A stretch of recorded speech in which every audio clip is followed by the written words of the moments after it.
өтө кооптуу болгондуктан жана аскерлер жетишпей жаткандыктанбы айтор Зеленский украиналыктарга чукул кайрылуу жасап, бул чечимди кабыл алууга аргасыз болгонун билдирди. Ал тез арада аскерди кызмат өтөгөн, азыркы учурда түрмөдө отурган жарандардын баарын чыгаруу чечимин кабыл алды.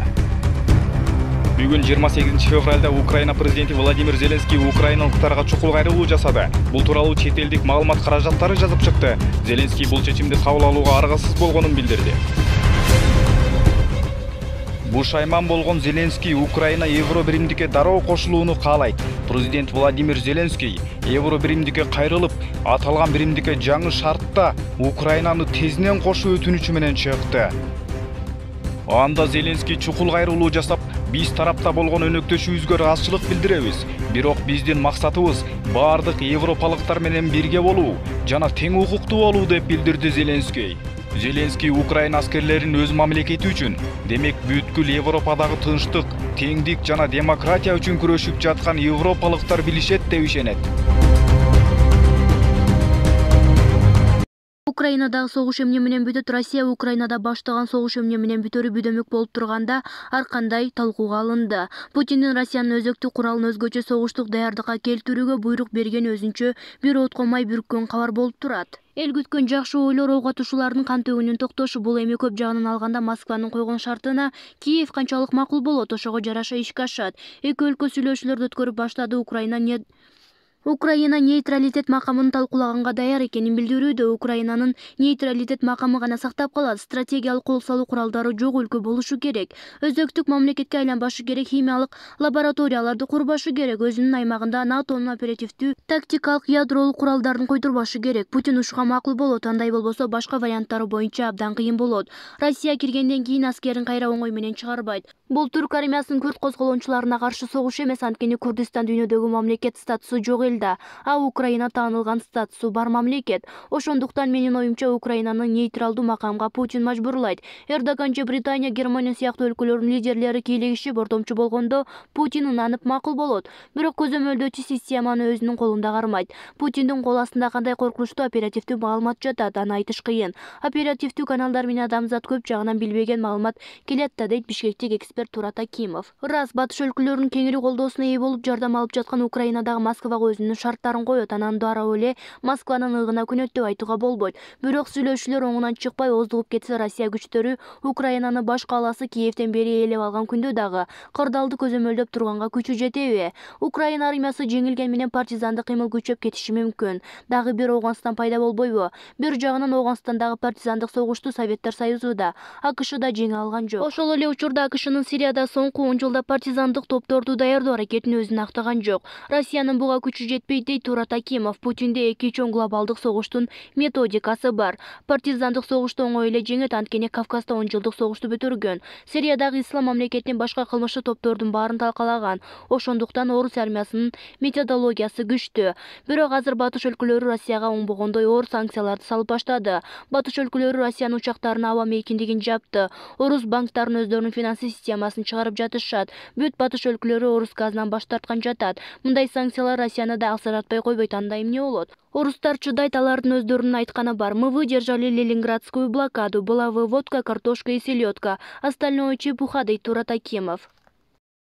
Евробиримдик Орусия учактарынын аба мейкиндигин жапты. Еврокомиссиянын башчысы Урсула фон дер Лейн биз Евробиримдиктин аба мейкиндигин Орусияга таандык. Орусияда катталган же Орусия көзөмөлдөгөн учактар үчүн жаап жатабыз, деди. Эми мындай учактардын баары, анын ичинде олигархтардын жеке учактары, Евробиримдиктин кайсы бир өлкөсүнүн үстүнөн уча албайт жана аларга кона албайт. Орус учактарына Улуу Британиянын аба мейкиндигине дагы кирүүгө тыюу салынды. Орусиянын эң ири авиакомпаниясы Аэрофлот жекшемби күнү жооп катары Европа өлкөлөрүнө бардык каттамдарын токтоторун билдирди. Мындай чечимге чейин эле Европа өлкөлөрү биринин артынан бири аба мейкиндигин жаап жаткан болчу. Германия дагы өз мейкиндигин 3 айга жабарын билдирди. Жекшемби күнү Москванын Домодедово жана Шереметьево аэропортторунун Парижге, Венага жана Калининградка болуучу жана башка ондогон каттамдар жокко чыгарылды. Орусиянын SM Airlines компаниясы Facebook'та Европанын көптөгөн багыттарына каттамдарын жок деген 13 мартка чейин токтоторун билдирди. Орусиянын учууларына тыюу салган өлкөлөргө катуу чектөөлөр менен жооп кайтарууда. Зеленский алдыдагы 24 саат Украина үчүн чечүүчү болоорун айтты. Украина президенти Владимир Зеленский Улуу Британиянын премьер-министри Борис Джонсон менен сүйлөшүп жатып, алдыдагы 24 саат Украина үчүн чечүүчү сутка болоорун айтты. Даунинг-стриттин маалыматына ылайык, Борис Джонсон Украинанын коргонуусу үчүн колунан келген жардамын сунарын билдирген. Ошондой эле Украина элинин баатырлыгын жана Зеленскийдин аракеттерин жогору баалаган. Украинанын куралдуу күчтөрүнүн маалыматына ылайык, 4 түн ичинде Россия армиясы 4500 адамын жоготкон, бирок мунун арасында канчасы аскер жана канчасы карапайым калк экени тууралуу так маалымат жок. Ал эми Беларусь учурда эки тарапты тынчтык сүйлөшүүсүнө көндүрүү аракетинде. Буга чейин россиялык делегация сүйлөшүүлөр үчүн Гомель шаарына келгени айтылган. Ал эми Украина тарап Беларустан сырткары жерде сүйлөшүү талабын койгон. Кийинчерээк Владимир Зеленский Александр Лукашенко менен телефондо сүйлөшкөн. Андан соң Беларусь тарап Россиядан келген делегацияны дагы бир канча убакыт күтүп турууга көндүргөн. Бул эмнеси? Путин Орусиянын ядерлик куралын өзгөчө согуштук даярдыкка келтирүүгө буйрук берип салды. Президент Владимир Путин бул тууралуу Коргонуу министрлигинин башчысы Сергей Шойгу жана Генштабтын жетекчиси Валерий Герасимов менен болгон жолугушуусунда айтты. Ал мындай кадам батыш өлкөлөрүнүн киргизген экономикалык санкцияларына жана НАТО расмейлеринин кастык маанайдагы сөздөрүнө жооп катары жасалып жатканын белгиледи. Мынакей, бүгүнкү чыгарылыштагы дал ушул жаңылыктарды толугу менен маани берип угуп туруңуз.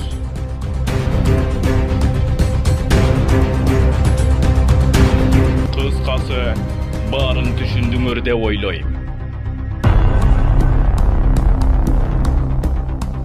Түркия президенти Эрдоган Москва-Киев сүйлөшүүсүнө ортомчу болууну сунуштады. Түркия президенти Режеп Тайип Эрдоган Россия менен Украинанын сүйлөшүүсүнө ортомчулук кылууну сунуш кылды. Бул тууралуу маалыматты бүгүн Түркиянын президенттик администрациясынын коомчулук менен байланыш бөлүмүнүн башчысы Фахреттин Алтун билдирди. Бул боюнча Твиттерге жазып чыкты. Биздин аймакта дагы бир согушка күбө болуудабыз. Президент Эрдоган Россия менен Украинанын ортосундагы ортомчулук кылууну сунуштады. Анткени биздин эки өлкө менен тең күчтүү карым-катнашыбыз бар, деди Алтун. Түрк лидери союздаштарды бирдиктүү позицияга чакырды деп кошумчалады.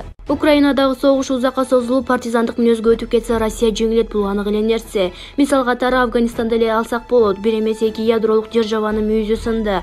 70-жылдардагы Вьетнамды деле мисал кылсак болот. Андан ары жылсак, улуу ата мекендик согуш учурунда СССРдин аймагында партизандык кыймылдар менен Европа өлкөлөрүндө, айрыкча Югославия менен Франциядагы каршылык көрсөтүү кыймылдарын айтсак болот. Бул жерде кеп куралдын күчү же куралдуу аскердин көптүгүндө эмес, кеп реалдуу армия менен партизандык кыймылдын согуш аракеттери таптакыр эки башка чөлкөмдө жаткандыгында, эки башка ыкма менен жүргөндүгүндө. Армия фронтко фронт болуп бет маңдай согушууга ылайыкталган. Ал бүтүндөй эл менен согуша албайт. Ал эми партизан деген күндүз эл, түнү жоокер болуп кете берет. Кимиси жөн жай адам, кимиси партизан аныктап болбойт. Ошондуктан партизанды жок кылуу үчүн бүтүндөй шаар же кыштактын элин кырып салуу керек. Регулярдуу армияга бара албайт. Көзгө көрүнбөгөн душман менен кармаша берип жоготуу көп болот. Жүрүп отуруп акыры жеңилүүгө душар болот. Бул жерде башкы фактор ошол партизандык кыймылга сырт жактан курал жарак менен акча каражатынын тынымсыз келип туруусу. Евробиримдик Украинага курал жабдык сатып берет. Евробиримдик өз тарыхында биринчи жолу буга чейин болуп көрбөгөндөй кадамга барып,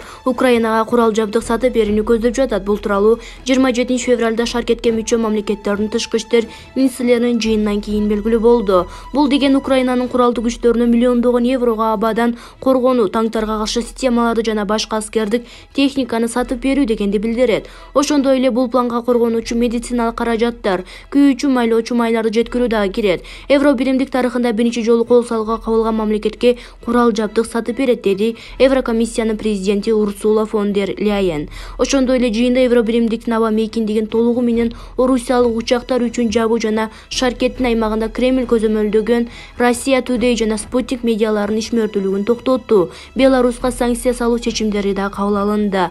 Буга чейин Евробиримдикке мүчө бир катар мамлекеттер, Британия жана Канада орусиялык учактарга өз аба мейкиндигин жабарын билдиришкен. Урсула фон дер Ляйендин айтымында, эми Шаркеттин аба мейкиндиги аркылуу бир эле өкмөттүк эмес, жеке орусиялык учактарды өтө албай калат. Ал эми Беларуска салына турган санкциялар тамеки, жыгач иштетүү, металлургия жана цемент өндүрүү тармактарына сокку урушу мүмкүн. Буга чейин 26 февралда Евробиримдик АКШ, Канада, Британия айрым орусиялык банктарды дүйнөлүк акча которууда колдонулган SWIFT системасынан чыгаруу чечимин кабыл алышкан.